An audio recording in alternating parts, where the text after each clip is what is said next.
আহ সুপ্ৰিম কোৰ্টে ভাৰতবৰ্ষৰ উচ্চতম ন্যায়ালয়ে আজি মোক ন্যায়ৰ গোচৰত ইতিমধ্যে জামিন প্ৰদান কৰিলে।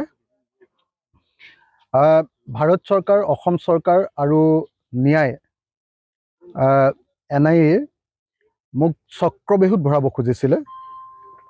আগতে যিটো কেছ আপোনালোকে সকলোৱে জানে যে ন্যায় আদালতে যিটো গোচৰত মোক ডিসচাৰ্জ কৰি দিছিলে, কৈছিলে যে এইটো এটা ভুৱা গোচৰ আৰু এই গোচৰত কেতিয়াও বিচাৰ নহয়, বিচাৰ কৰিবলৈ মেটেৰিয়েলে নাই বুলি যিটো মোক ডিসচাৰ্জ কৰি দিছিলে, ন্যায়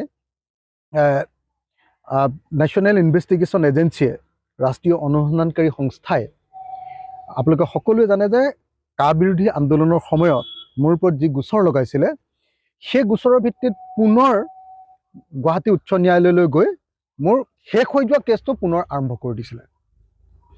তাৰ বিৰুদ্ধে মই উচ্চতম ন্যায়ালয়ৰ দ্বাৰস্থ হৈছিলোঁ আৰু সৌভাগ্যক্ৰমে আজি উচ্চতম ন্যায়ালয়ে মোক এই গোচৰটোত পাৰ্মানেণ্ট বেইল, মানে যেতিয়ালৈকে ট্ৰায়েল শেষ নহ'ব তেতিয়ালৈকে সম্পূৰ্ণৰূপে বেইল দি দিছে।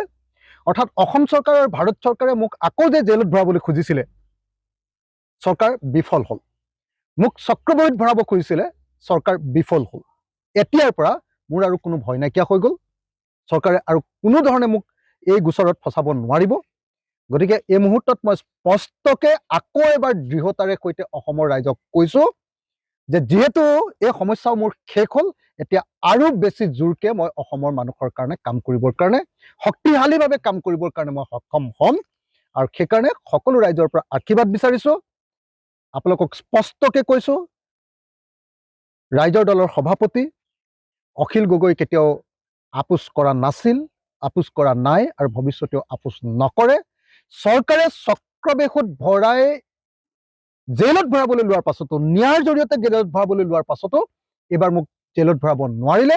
গতিকে এতিয়া আৰু চৰকাৰে মোক কোনো পধ্যে বান্ধি ৰাখিব নোৱাৰে। শক্তিশালীভাৱে বিৰোধী পক্ষ হিচাপে বিজেপিক উৎখাত কৰিবৰ কাৰণে, 2024 চনত বিজেপিক ভাৰতৰ পৰা উৎখাত কৰিবৰ কাৰণে আজিৰ দিনটোৰ পৰাই প্ৰবল উৎসাহেৰে সৈতে জঁপিয়াই পৰিম।